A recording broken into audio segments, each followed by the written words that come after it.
Հարգելի հեռուստադիտողներ, ինչպես գիտեք, հունիսի 7-ին կայանալիք համապետական ընտրություններին ընդառաջ կուսակցությունները շարունակում են իրենց նախընտրական քարոզարշավը։ Այսօր քարոզարշավի արդեն 9-րդ օրն է եւ քաղաքացիական պայմանագիր կուսակցությունը քարոզարշավ այսօր իրականացնում է Երևանի կենտրոն վարչական շրջանում։ Այս պահին իմ զրուցակիցն է Երևանի փոխքաղաքապետ, այժմ նախընտրական քարոզչության այս ժամանակահատվածում Երևանի քաղաքապետի ժամանակավոր պաշտոնակատար Արմեն Փամբոխչյանը։ Պարոն Փամբոխչյան, նախ շնորհակալ եմ հարցազրույցի հնարավորության համար։ Եվ պարոն Փամբոխչյան, թերևս կուզենայի մեր զրույցը սկսենք ձեր ինքնաբացարկից, քանի որ սկզբնական շրջանում դուք հայտնի էր, որ ընդգրկված եք ցուցակում որպես падգամավորի թեկնածու, սակայն դուք հետո ինքնաբացարկ հայտնեցիք պայմանավորված Երևանի տեղական ինքնակառավարման մարմինների մասին օրենքով, որովհետև Երևանի մյուս փոխքաղաքապետերը չեն կարող փոխարինել այս պահին Տիգրան Ավինյանին։ Միայն դրանով էր պայմանավորված որոշումը։ Երկու կոմպոնենտ ուներ, մեկը ընտրական օրենսգրքով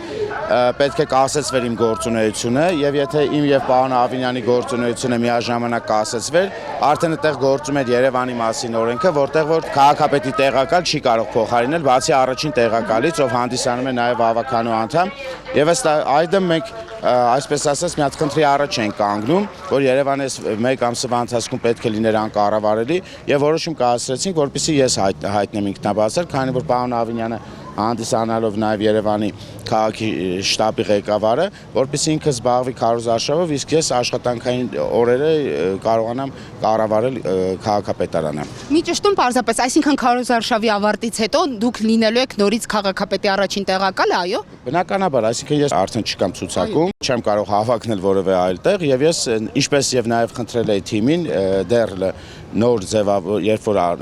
հարցազրույցների փուլներ ընթանում, ես խնդրել էի թիմին, որպեսզի մեր հաղթանակի դեպքում, որին որ չեմ կասկածում, ինձ դիտարկեն կրկին իմ պաշտոնում։ Շատ լավ, հաղթանակի մասին խոսեցիք, ուզեք քայլելով զրուցենք եւ մի քանի հարց կապված հենց արդեն բուն քարոզարշավի հետ, առաջիկայում սպասվող բավականին թեժ պայքարի հետ։ Ինչպես է գնահատում քարոզարշավի այս 9 օրը, պարոն Փամբոխչյան, որովհետեւ տեսնում ենք քաղաքացիների նաեւ ողջավորվածությունը, հա, այն տարաբնույթ հարցերի տեղատարափը, որոնց նրանք մոտենում են իշխանության տարբեր ներկայացուցիչներին եւ տարատեսակ խնդիրներ են բարձրաձայնում, հատկապես նաեւ քան որ Երևանում ենք Երևանի մասին։ Տեսեք, մենք Երևանում բազմաթիվ խնդիրներ ենք լուծել, ինչպես նաև համապետական մակարդակով։ Մենք այս փուլում զերծ ենք մնում նյութական որևէ խոստումներ տալուց մարդկանց, նյութականը նկատի չունենք հենց անձամբ իրենց, այլ առհասարակ, որ սա կանենք, նա կանենք, բայց միևնույն ժամանակ պետք է գիտակցենք, որ դա հենց մեր աշխատանքն է, այսինքն քաղաքացիները հենց մեզանից ունեն պահանջելու իրենց բակի վերանորոգումը, իրենց գոյուղու վերանորոգումը կամ եւ այլ հարցեր, որոնք որ առնչվում են քաղաքապետարին, ինչպես նաև համապետական հարցեր։ Մեր նախընտրական մենք ծրագիրը ունենք, ինչպես նաև Երևանն էլ ունի իր նախընտրական ծրագիրը, որը որ մենք 23 թվականին ընտրվել ենք, այսինքն մենք իրականացնում ենք մեր նախընտրական ծրագիրը, կառավարությունը իրականացնում է իր նախընտրական ծրագիրը մեր, այսինքն 21 թվականի, որը որ հեսա ավարտվում է եւ արդեն նոր ծրագրով ենք հանդես գալիս եւ ըստ էության մենք քաղաքացիներին նախ շատ բան ունենք ցույց տալու, թե ինչ են կատարել այս վերջին տարիների ընթացքում եւ նաեւ ունենք ասելիք, թե ինչ ենք անելու առաջիկա 5 տարիների ընթացքում։ Երևանում կարծես ավելի շատ են խնդիրները կամ շատ ավելի ակնառու են դրանք ի տարբերություն օրինակ այլ համայնքների, մարզային ինչ-որ գյուղական բնակավայրերի։ Ըստ ձեզ սա ինչով է պայմանավորված։ Տեսեք, նախ պայմանավորված է նրանով, որ Երևանում ապրում է եւ հաճախում է ապրում է 1-ից 1 միլիոնից ավել մարդ, այսինքն երկրի բնակչության գրեթե 40%-ը եւ նաեւ Երևանի հետ առնչվում է երկրի բնակչության 100%-ը գրեթե։ Այսինքն ինքը անընդհատ մեր քաղաքը այնպեսի քաղաք է, որ անընդհատ պահանջում է խնամք, անընդհատ պահանջում է վերանորոգում, որովհետեւ մենք օրինակ ունենք հարցեր, որոնք որ դեռ խորհրդային միության կարելի ասել նաև ունենք հարցեր, որոնք որ 70-ականներից հետո այդ հարցերին լուծում չի ստացել։ Այսինքն ինքը արդեն սպառվել է քաղաքը ըստ էության ենթակառուցվածքների մի մասը կարելի է համարել, որ սպառվել է եւ մենք 0-ից սկսում ենք թե կոյուղի հարցերն ենք լուծում եւ թե նույն ասֆալտի հետ կապված, որը որ շատ է քննարկվում։ Հատկապես որակը, պարոն Փամբոխչյան։ Որակի հետ կապված, գիտեք, մենք բազմիցս նշել ենք, որ այն ասֆալտը, որը որ մենք արել ենք վերջին մի քանի տարիների ընթացքում միջին նորոգման աշխատանքները, այդ հատվածներում մենք որևէ խնդիր չունենք։ Թեկուզ եւ այս առածյան հետևանքով եւ այդ հսկական աղի եւ ավազի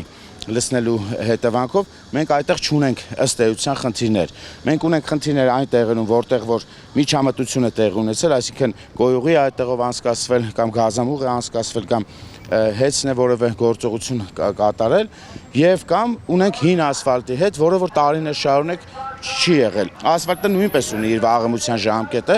այսինքն ինքը հավերժ չի կարող ասֆալտը դիմակայել։ Սա է այս ամբողջ խնդիրը, որ այո, դա երբեմն ստացվում է տպավորություն, որ նոր կատարված աշխատանքն է քանդվում, բայց ես վստահեցնում եմ, որ մենք կարող ենք շրջել տարբեր փողոցներով, հասցեներն կարող եմ ասել, օրինակ Երևանի փողոց, Վաղաշան փողոց, որտեղ որ մենք իրականացնենք Գայի փողոտա, որտեղ որ մենք իրականացրել ենք նախորդ տարի միջին նորոգման աշխատանքներ, այդ հատվածներում, ասենք, ասֆալտը ամբողջությամբ նույնն է։ Այս տարվա իրավիճակի հետ կապված, պարոն Փամբոխյան, նաև իրավամբ այն հսկայական, փոսերը,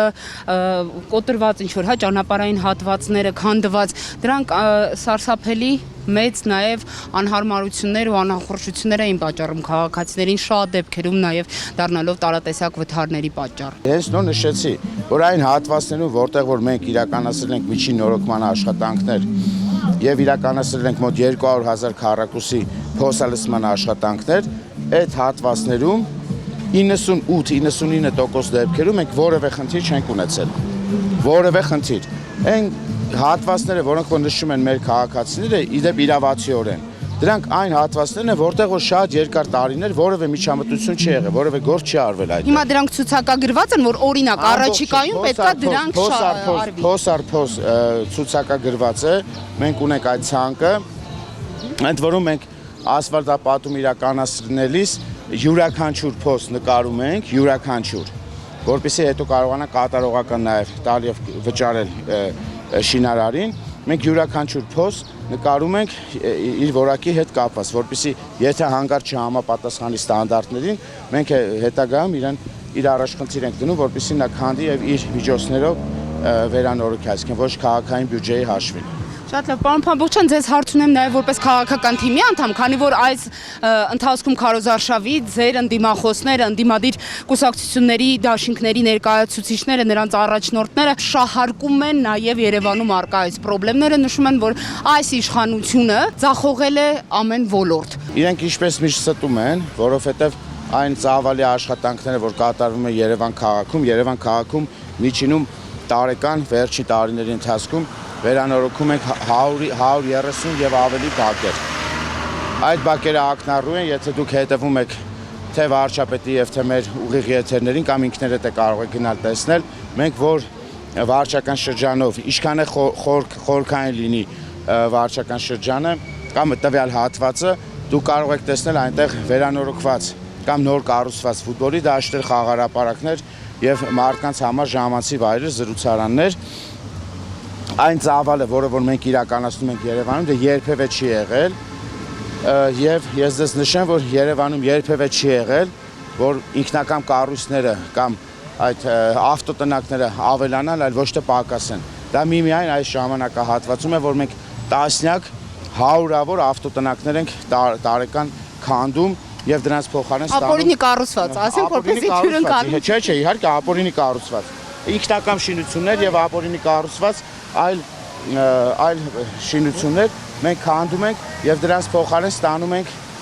իրական միջավայր, որտեղ որ մեր քաղաքացիները մեծ գոհունակությամբ են այդ ամենը ընդունում եւ ողջունում են մեզ եւ նաեւ շատ հաճելի է, որ մենք այս քարոզարշավը իրականացնելիս շրջելով տարբեր բակերով կարողանում ենք մեր քաղաքացիներին նաեւ հաշվետվություն ներկայացնել մեր կատարած աշխատանքի մասին։ Շատ լավ։ Եվ պարոն Փամբոխյան, որպես ամփոփում նաև մեր զրույցի, տեսեք, ուժեղ Հայաստանի ներկայացուցիչները հերքում են իրավապահ մարմինների կողմից, այսպես ասեմ, նաև օրական պարբերությամբ այն բացահայտումները, որոնք թե ոստիկանությունը, թե դատախազությունը հրապարակում են մասնավորապես ուժեղ Հայաստանի կամ Հայաստան դաշինքի թիմակիցների վերաբերյալ ընտրակաշառքներ բաժանելու իմաստով, ասում են, որ քաղաքացիական պայմանագրի գործելավոճն է դա եւ ոչ թե իրենց, ասում են իրենց հարցրեք, թե ինչու են այդ ձևով փորձում կրկին վերընտրվել այս անգամ։ Քաղաքացիական պայմանագիր կուսակցությունը իր ստեղծման օրվանից ունի մեկ կարևորագույն սկզբունք, որը որ երբեք չի խախտել եւ չի խախտելու, շատ սկզբունքներ ունի, բայց հենց այս ընտրության հետ կապված է ուզում նշել, որ մենք չենք կեղծում ընտրությունները, դեմ ենք կեղծմանը, դեմ ենք ընտրակաշառք բաժանելուն, եւ թե ովքեր որ տալիս են եւ ովքեր որ վերցնում են, եւ քաղաքացիական պայմանագիրը լինելով հիմա իշխանություն, մեր իրավապահ համակարգը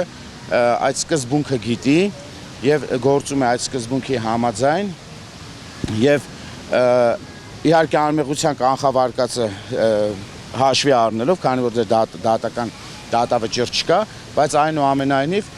ձայնագրություններից գոնե մեր ականջների համար, գոնե մեզ համար ակնհայտ է դառնում, որ